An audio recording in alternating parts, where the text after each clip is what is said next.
So அடுத்ததாக 2021க்கு வந்துட்டோங்க. 2021ல் எந்த படம்லாம் அண்ணாத்த சோதிக்காதீங்கடா இனிய. அடுத்ததா 2021 அவன் சும்மா சொல்லிட்டு இருக்கான். 2021 எந்த படம்லாம் பெஸ்ட் அவார்டு கொடுத்துருக்காங்க அப்படின்னா, எனக்கு வந்து இந்த ஒரு வருஷம் தான் சாட்டிஸ்ஃபைடாக இருக்குது. ஓகேடா, வந்த நல்ல படத்தை எல்லாத்துக்குமே வந்து அவார்டு கொடுத்துட்டாங்க அப்படிங்கிற மாதிரி. எந்த படம் ஃபஸ்ட் ப்ரைஸ் வாங்கியிருக்கு அப்படின்னா, ஜெய்பீம் படம் வந்து ஃபஸ்ட் ப்ரைஸ் வாங்கியிருக்கேன். ஒரு ரிலாக்ஸாக இருக்குது, அப்பாடா ஃபஸ்ட் ப்ரைஸ் கொடுத்துட்டாங்கடா அப்படிங்கிற மாதிரி. இல்லைன்னு நானே சண்டை போட்டிருப்பேன். அடுத்து செகண்ட் ப்ரைஸ் எந்த படம் வாங்கியிருக்கு அப்படின்னா, கடைசி விவசாயி. பாடா எனக்கு பிடிச்ச படத்துக்கு செகண்ட் ப்ரைஸ் கொடுத்துருக்காங்கடா அப்படிங்கிற மாதிரி ரொம்ப ஒரு சாட்டிஸ்ஃபையாக இருக்குது. கடைசி விவசாயி எத்தனை பேர் பார்க்கலையோ கண்டிப்பாக பார்த்துருங்க. படம் பார்த்திங்கன்னா ரொம்ப சூப்பராக, ரொம்ப ஒரு பிளிஸ்ஃபுல்லாக இருக்கும்.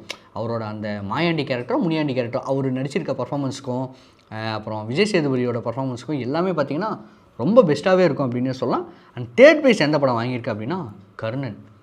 ஸோ நான் சொன்னேன் இல்லையா, 3 படமே ரொம்ப ஒர்த்தான படம். கண்டிப்பாக இந்த படம்லாம் நீங்கள் பார்க்கலைன்னா பார்த்துருங்க.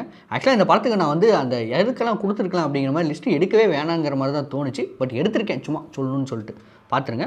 ஸோ ஸ்பெஷல் மென்ஷன் எந்த படம் வாங்கியிருக்கு அப்படின்னா, ரூபாய் 2000 அப்படிங்கிற மாதிரி ஒரு படம் வந்து வாங்கியிருக்கு. நானும் சொல்கிறேன் அந்த படம் கண்டிப்பாக நல்லாயிருக்கும். பார்க்கலைன்னா பார்த்துருங்க. அந்த படத்துக்கு தான் ஸ்பெஷல் மென்ஷன் அவார்டு வந்து கொடுத்துருக்காங்க. அதையும் தாண்டி எந்த படத்துக்கெல்லாம் கொடுத்துருக்கலாம் அப்படிங்கிற மாதிரி கொஞ்சம் எனக்கு தோணுன படம் என்னென்ன அப்படின்னா, 2021 ஒரு படம் எனக்கு வந்து தோணுதுங்க. என்ன படம் அப்படின்னா, மண்டேலா படத்தை கூட கொடுத்துருக்கலாம் அப்படிங்கிற மாதிரி. ஸோ அந்த ரூபாய் 2000 அப்படிங்கிற படம் இருக்கு இல்லையா, அதுக்கு பதிலாக இந்த படத்தை கொடுத்துருக்கலாம், மண்டேலா படத்தை கொடுத்துருக்கலாம் அப்படிங்கிற மாதிரி எனக்கு தோணுச்சு. உங்களுக்கு என்ன தோணுதோ கமெண்ட்டில் சொல்லுங்கள். கேமராமேன் சொன்ன அண்ணாத்துக்கெல்லாம் கொடுக்க முடியாது. அதான் சொல்கிறேன், கேமராமேன் சொன்ன அண்ணாத்த படத்துக்கெல்லாம் கண்டிப்பாக கொடுக்க முடியாது. ஆக்சுவலாக அண்ணாத்தன்னு சொல்கிறதுக்கு பதிலாக நீ வந்து இந்த படம் சொல்லியிருக்கலாம், மாநாடு கூட சொல்லியிருக்கலாம். மாநாடு கூட சரி ஓகேப்பா கொடுக்கலாமாங்கிற மாதிரி சொல்லியிருக்கலாம்.